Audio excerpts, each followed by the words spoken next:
So I'm talking to the engineer of a program, a podcast I'm doing with my friend Ralph Sutton. The show is called The Sherpa and the Schmuck. This show is just called The Schmuck and the Schmuck, and I say that lovingly.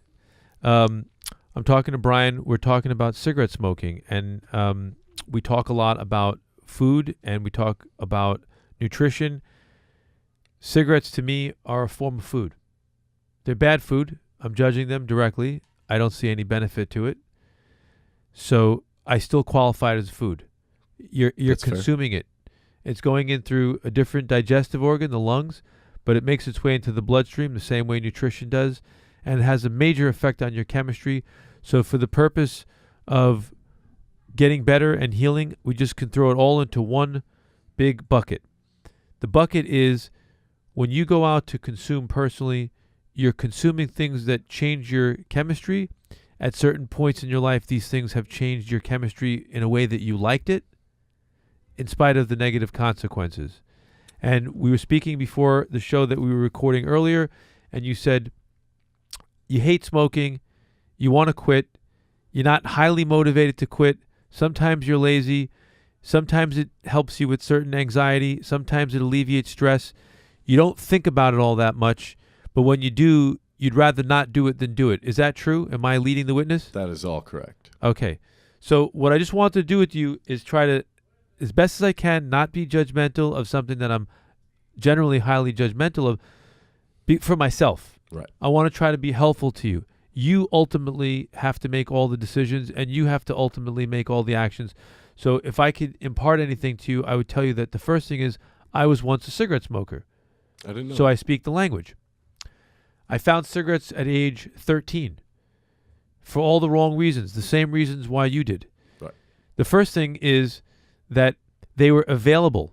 My dad smoked. It was something that I had seen. My mom periodically smoked, and everybody smoked in the 70s and the 80s. It was a common theme. When I had my problems mounting up on me as a child, the moment cigarettes became an option was a miraculous moment, because there was a time before that where I was innocent, and smoking was a disgusting, ghastly thing.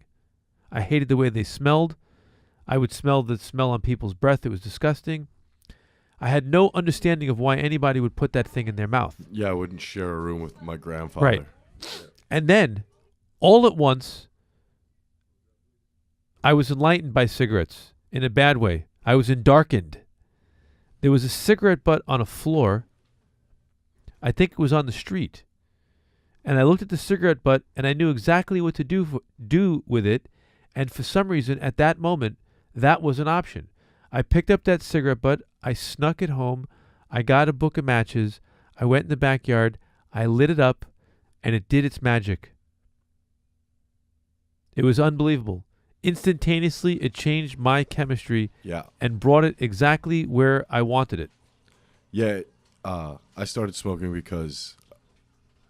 cigarettes because I was smoking weed, and then I ran out of weed one day, and I wanted some. And my mom smoked cigarettes, and we found a pack. I found her pack in my fridge. That's where she used to keep them, and I just grabbed one and I smoked it. And immediately I was like, "Oh, why haven't I been doing this forever?" Exactly. Yeah. And now it doesn't do that at all. Now it's just awful. Well, that's the nature of any type of chemical addiction, is that the first high, so to speak, is the magic rush. And then we chase after that magic rush, and then trying to get that magic rush becomes the object of the obsession.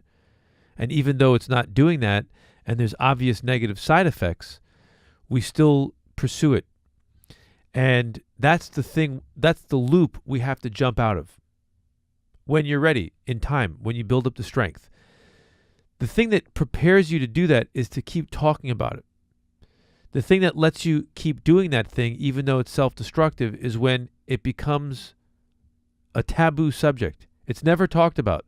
It just becomes normalized. In fact, you hang out with smokers. We take cigarette breaks with them. Yeah. And we enable ourselves to keep the addiction going by all of our accoutrement, all of our fetishes. The pretty ashtray we like, that lighter that we were given as a gift. Some people have cigarette holders, or they have a cigarette case holder, or they involved in the habit of rolling cigarettes. There's a whole process that keeps a person engaged in the madness.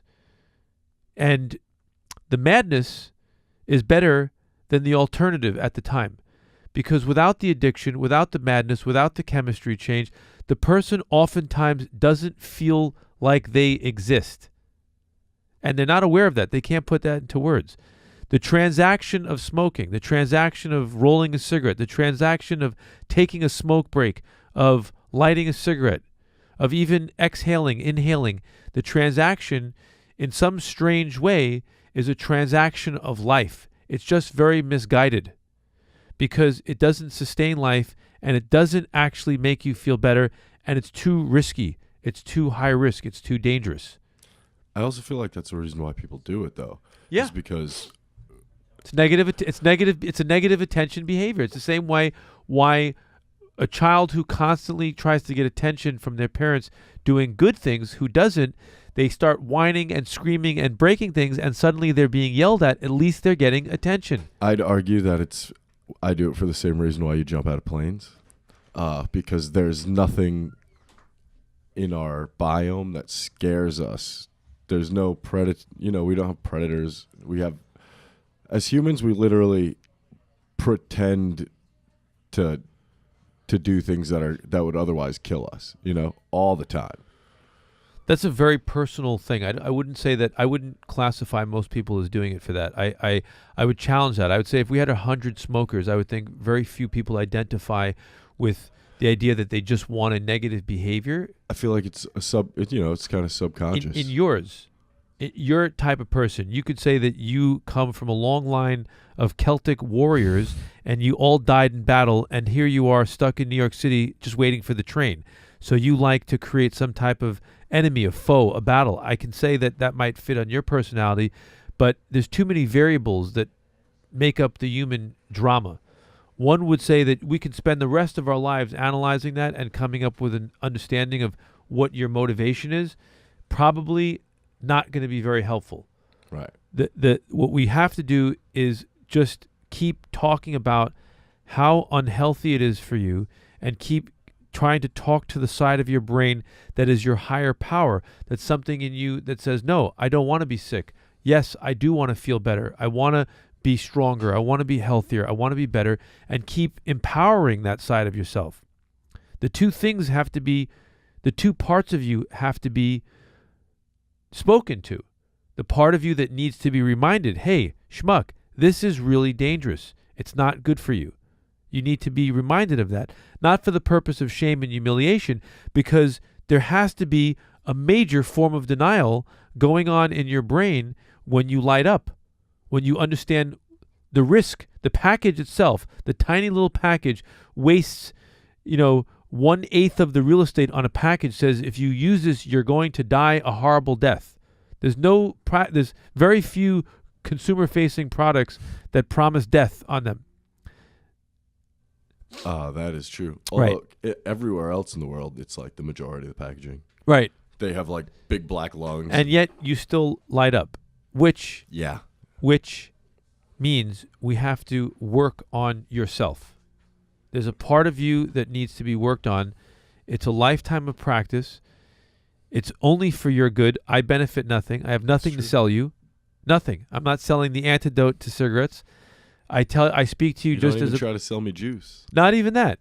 I could sell you what I experienced in my life. Cigarettes were a big source of depression for me by the time I hit age 15. I didn't like them. They overpowered me. They made me feel repressed, depressed, not want to be in my body. I didn't like it. I wanted to be an athlete. I wanted to breathe deeply. I didn't want to be a slave to a terrible addiction. And back then, we knew less about the dangers of smoking. So imagine what it feels like today when a person says directly, there's no placebo. This is bad for your health.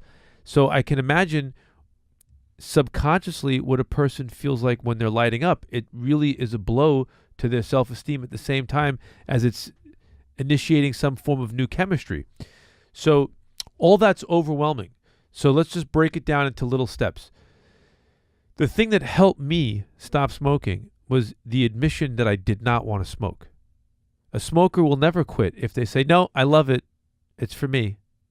That guy's going to the grave with his smoking. For now. Or maybe not. Maybe they win a marathon. I don't know. So I ask you honestly, is smoking something that you see yourself doing for the rest of your life? I honestly don't even think about it like that at all. I can't. Either way, I don't have an answer. You're just disengaged from it. Yeah. Right. So I want to re-engage you because I think that I'm going to make a judgment now before I close off this program, and people will call me a fool, but I'm going to, in the belief that it's helpful to you, I'm going to make a judgment to you live here on this broadcast in front of millions of people. In order for you to continue on your journey in this lifetime and accomplish the goals that you want to make yourself happy and feel content and feel like you fulfilled a mission, you're going to have to address the side of yourself that wants to smoke. Yeah, it's unidentified at the moment. Well, we can address it. All right. I'm not a psychologist. I don't have a program. Yeah. You don't pay me by the hour. I'm like a hammer in the toolbox. I'm going to bang everything in like it's a nail. We're running out of time. Sure. Because cigarette smoking could really hurt you, and it's already preventing you from being a better version of yourself. I promise you that. From experience, I can tell you that the better version of you doesn't do those things. Right. So it's all at your own time. It's not like you have to complete this because it's part of my mission, and it's not like you're one of the soldiers in my army, and if you're not fit, you can't protect me. I really don't give a fuck that you smoke. You're not my girlfriend or my wife. You don't live with me. You're not my brother. There's no vested interest. My only concern is to try to pass over to you something that was taught to me that was extremely useful. So the exercise here would be, until the next time, is just find out from yourself whether or not, if you had the tools to replace smoking, would you be willing to quit? If you're not willing to quit, then there's no point in discussing it. Then what I'll do is I'll just get you some smoking gifts. I'll buy you a nice lighter, a leather ashtray with tassels on it, and maybe some Western squiggly designs. And you continue, and I love you, you're my friend. Just try to stand downwind instead of upwind of me so I don't breathe in the smoke. Thanks, Marcus. I appreciate it. How do you feel about this discussion? Did it make you nervous, anxious, anxiety? Did you want to kill me? That last thing didn't happen, but I was definitely, it made me anxious for sure. What part of it?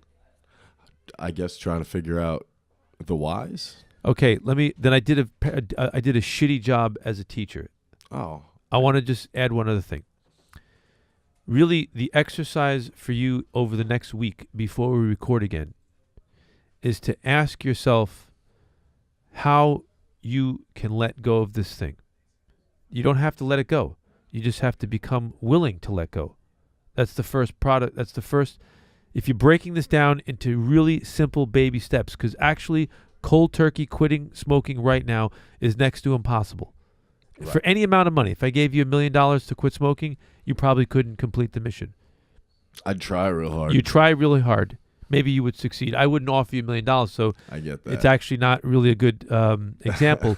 But generally speaking, you have to break it down into smaller steps. The first step really is to say, oh, if I knew how to do it and I thought that I had the strength, I would quit. Then we could talk about what comes up for you when you think about quitting. I would love to help you quit smoking. It would take 2 months. I got 2 months. Well, it's up to you. If you don't want me to do it, we'll change the subject. We talk about something else. No, yeah, let's go. Let's do it. You've been a prolific serial killer now for about 3 years.